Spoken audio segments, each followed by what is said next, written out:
Violet Rose clutched the tattered shawl tighter around her shoulders as the wind howled through the gaps in her cabin walls like vengeful spirits. Her fingers, nearly blue with cold, trembled as she attempted to coax the dying embers in her fireplace back to life. Winter had come early to the Wyoming territory in 1878, and it had come with a vengeance. Her husband James had been dead 3 months now. The fever had taken him quickly, leaving her alone on their homestead with nothing but 40 acres of hard soil, a handful of chickens, and memories that cut deeper than the bitter cold. At 23, Violet never imagined she'd be a widow, especially not in this unforgiving wilderness where survival demanded strength she wasn't sure she possessed. The last ember in the fireplace flickered and died, plunging the small cabin into an even deeper chill. Violet bit back tears of frustration. Her woodpile had dwindled to nothing, and venturing out into the brewing snowstorm to chop more seemed beyond her capabilities. James had always handled that task. A sudden pounding at the door startled her so badly she nearly toppled from her crouched position. No one came calling this far out, especially not with a blizzard threatening. Heart hammering, Violet reached for James's old shotgun before approaching the door. "Who's there?" she called, her voice steadier than she felt. "Madam, my name's Drake Callahan," came the reply, deep and tinged with a slight southern drawl. "I was passing through and got caught in this weather. Saw your chimney wasn't smoking. Thought you might need assistance." Violet hesitated, the shotgun heavy in her hands. Strangers weren't to be trusted lightly, but freezing to death alone seemed an equally unappealing prospect. "I'm armed," she warned, before unlatching the door. The man who stood on her porch was tall, his broad shoulders dusted with snow. A cowboy, judging by his attire, with a weathered face that spoke of years under the sun. Despite his imposing stature, his eyes held no malice, only concern as he took in the dark, cold cabin behind her. "Your house is empty and cold, madam," he observed, his breath creating clouds in the frigid air. "I'll bring wood and stay till morning if you'll allow it. No one should weather this storm without a fire." Violet studied him cautiously.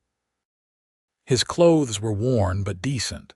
His horse, a magnificent chestnut stallion, waited patiently behind him. Most telling was the way he maintained a respectful distance despite the biting cold. "You're welcome to the barn," she offered finally. Drake shook his head. "Begging your pardon, but that won't do.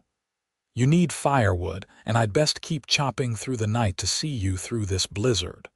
I'll sleep by your door if propriety demands it, but I aim to ensure you don't freeze before dawn."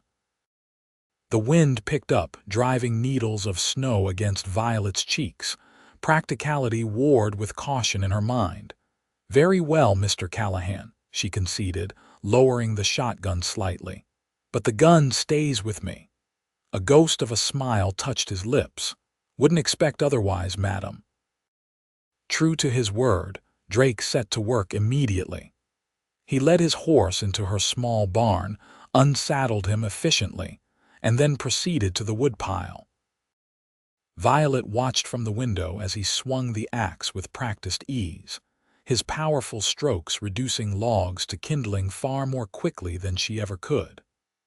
Within an hour, he had stacked enough wood by her door to last several days, and had rebuilt the fire in her hearth to a roaring blaze. The cabin gradually warmed, and Violet felt life returning to her stiff fingers. She busied herself preparing a simple supper, the least she could offer in exchange for his labor. She had precious little, some beans, a bit of salt pork, and the last of her cornmeal for bread. As she worked, she stole glances at the stranger who now sat on her floor, carefully maintaining his distance as he cleaned snow from his boots. "You heading somewhere in particular, Mr. Callahan?" she asked, breaking the silence. He looked up, his eyes catching the firelight. Deadwood eventually heard there's work there. Cattle driving, a shadow passed over his face. Used to be, now I take what honest work I can find. Something in his tone told Violet not to press further. She understood secrets and scars all too well. I'm Violet Rose, she offered instead. This was my husband's homestead. He passed this summer. Drake nodded solemnly. My condolences, Mrs. Rose. It's no easy thing to manage land alone, especially come winter. No, she agreed softly, it isn't. They ate in relative silence, the howling wind and crackling fire providing most of the conversation. When the meal was finished, Drake insisted on taking the floor near the door while Violet retreated to her small bed in the corner. Despite her earlier suspicions, she found herself falling into the first peaceful sleep she'd had in months, warmed by the fire and reassured by the presence of another living soul. Morning arrived with blinding whiteness. The blizzard had passed, but it had left nearly 2 feet of snow in its wake, transforming the landscape into something both beautiful and treacherous. Violet woke to the smell of coffee and found Drake already up, tending the fire and melting snow for water. You should stay, she blurted out before she could reconsider. At least until the snow hardens enough for travel. It would be foolish to set out now. If Drake was surprised by her offer, he didn't show it. He simply nodded. I'd be grateful. Could help with some repairs around your place in exchange for lodging. Noticed your north wall needs reinforcing, and that barn door won't last another strong wind. And so began an unexpected arrangement. 1 day stretched into 2, then a week as more snow fell. Drake proved himself invaluable, reinforcing the cabin walls, mending the leaky roof, and constructing a better chicken coop that kept the predators at bay. Violet, in turn, washed his clothes, cooked meals from their combined stores, and slowly, cautiously, began to share pieces of her story. She told him about meeting James, how they'd married young and headed west with dreams of building something permanent. How the land had proven harsher than expected, the winters longer, the yields smaller. How James had refused to give up, working himself to exhaustion until the fever took what little strength he had left. Drake listened without judgment, offering quiet solidarity in her grief. In return, he revealed fragments of his own past growing up in Texas, working cattle drives up the Kishom Trail, witnessing the changing West as railroads pushed further into once wild territories. The old ways are dying, he explained one evening as they sat by the fire. Men like me were becoming ghosts, too stubborn to change, too restless to settle. Violet studied him in the firelight. Yet here you are, settled for the moment. His eyes met hers with an intensity that made her breath catch. Here I am, he agreed softly. As January yielded to February, they fell into a comfortable rhythm. During daylight hours, they worked side by side, Drake teaching Violet skills she'd need for survival, how to properly chop wood, how to repair basic structures, how to track game in the snow. In the evenings, they would read from Violet's small collection of books, Drake's deep voice bringing the words to life in a way that made Violet realize how much she'd missed human connection.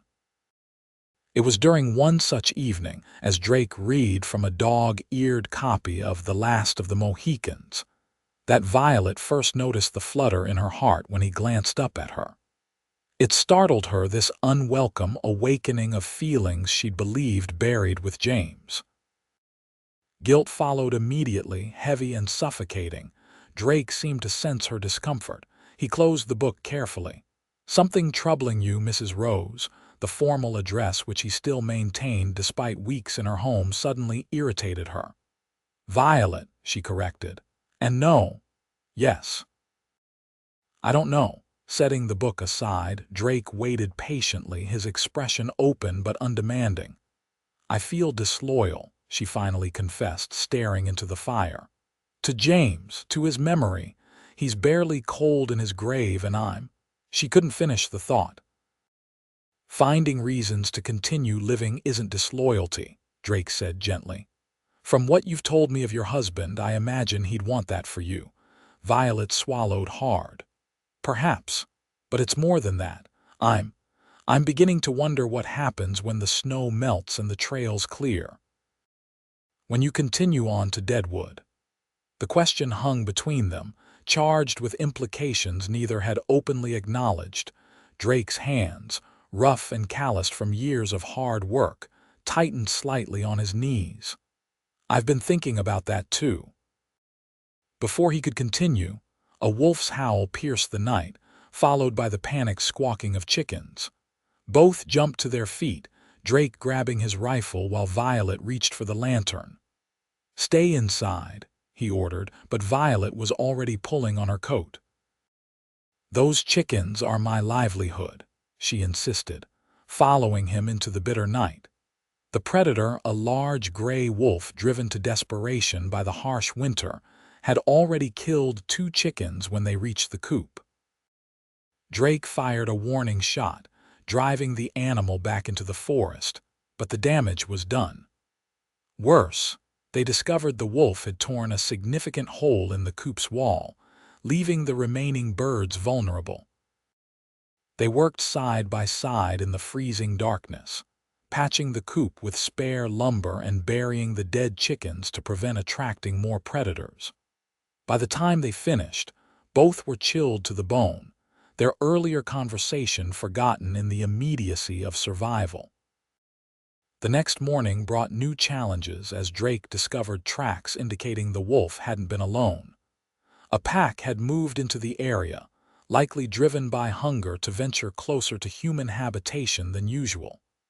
"We need to be vigilant," he warned Violet over breakfast. "And you'll need better protection when I'm gone." The words fell between them like stones, heavy with finality. Violet nodded, her throat suddenly tight. Of course he would leave. That had always been the understanding.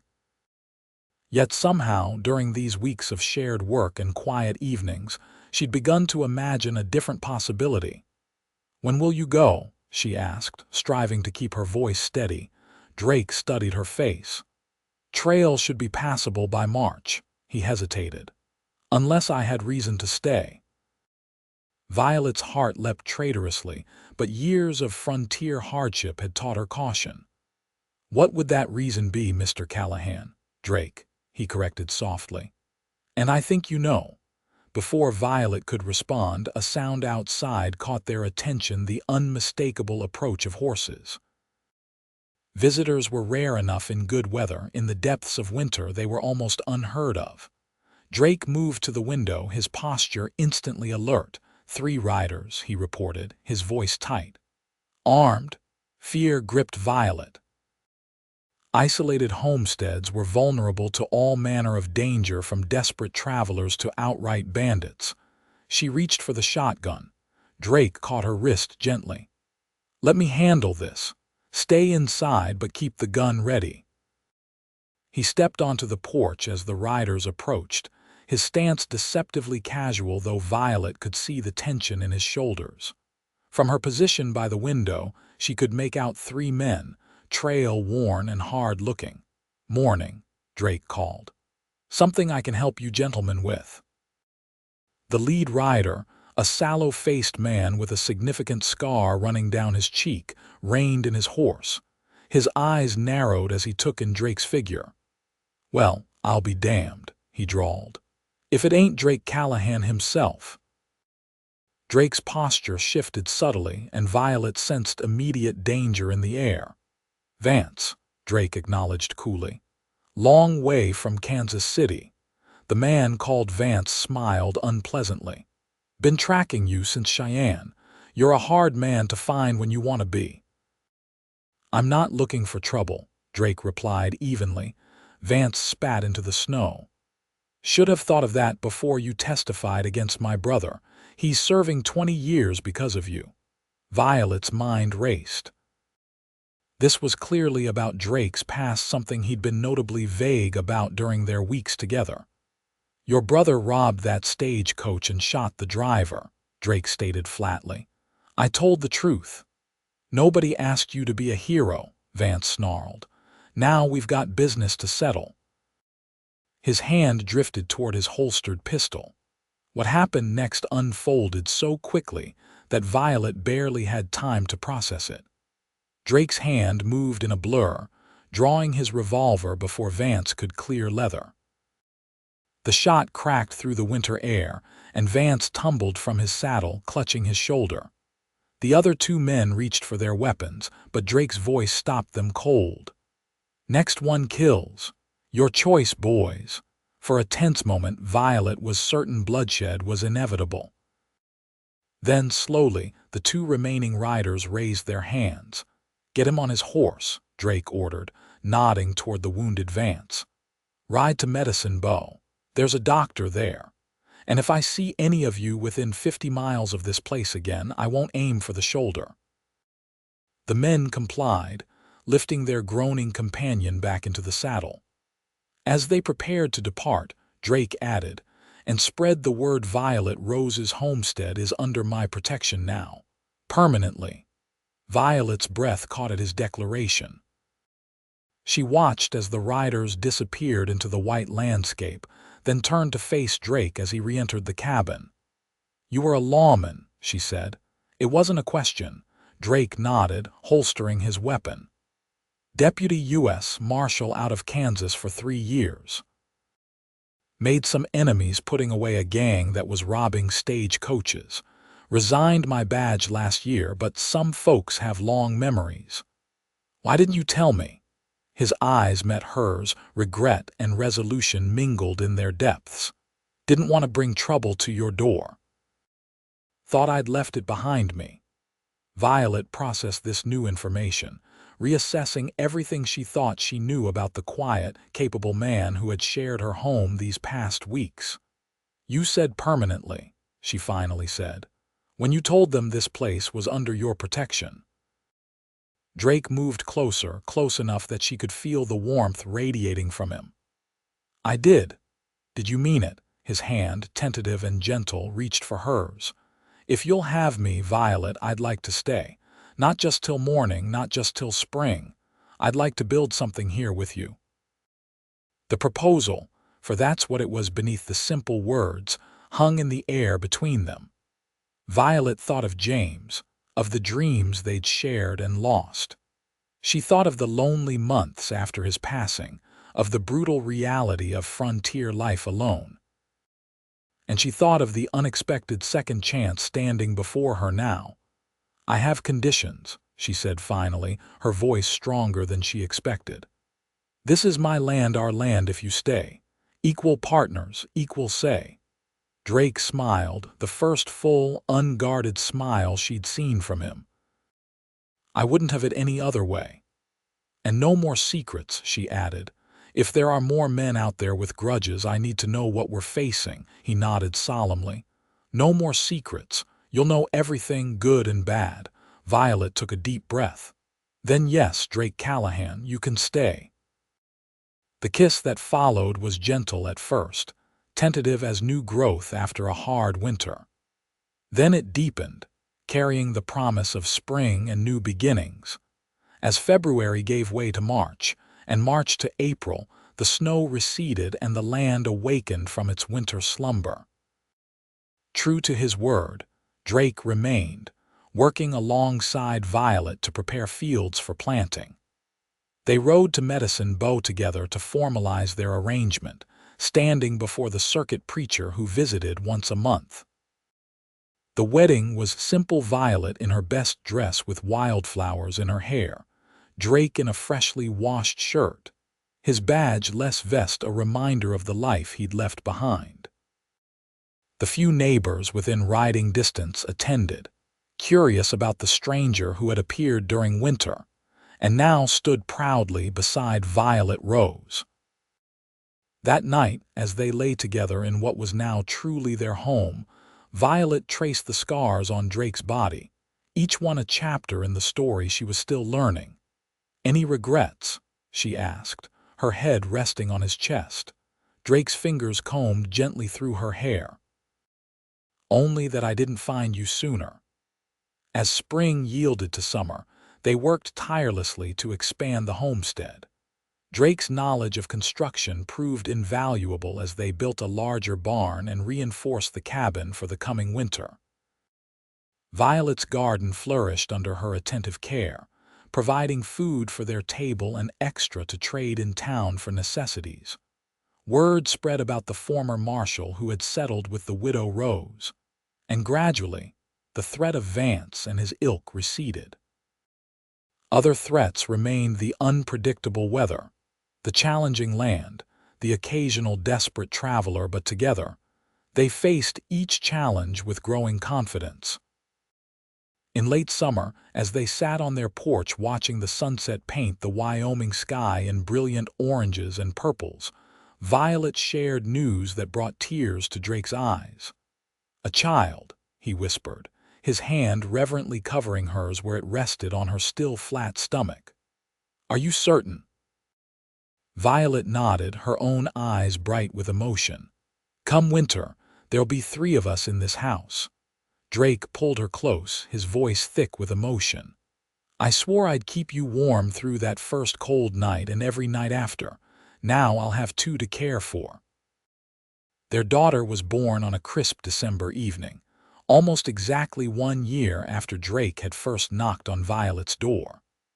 They named her Hope, a testament to what they'd found in each other when both had believed certain chapters of their lives were closed forever.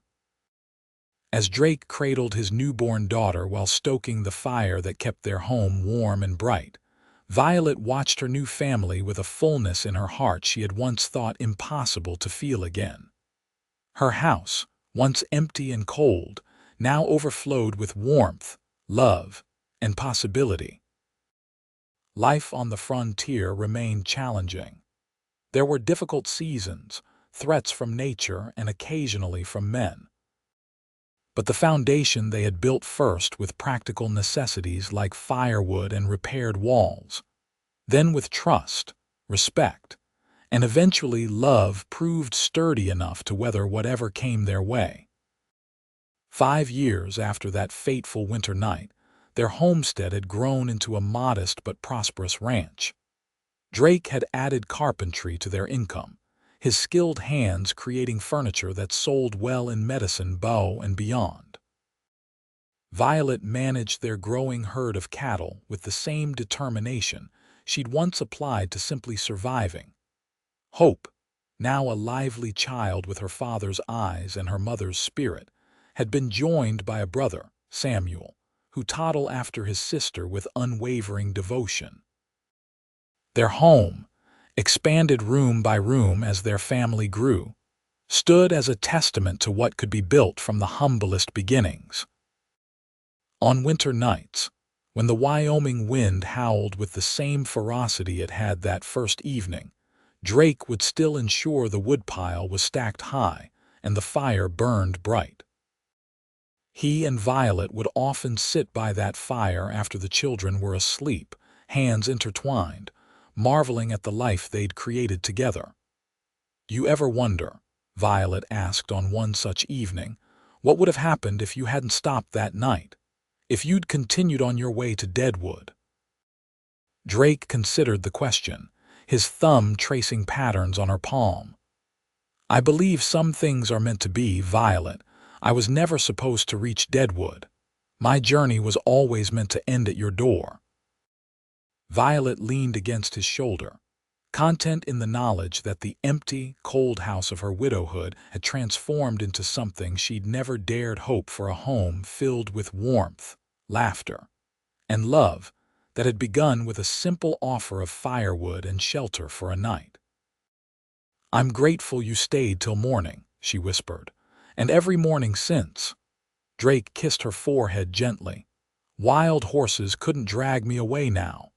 Outside, snow began to fall again, blanketing their land in pristine white. But inside, the Callahan home remained a sanctuary of warmth against the wilderness proof that even in the harshest environments, Love could not only survive but flourish, building something stronger and more enduring than either Violet or Drake could have created alone.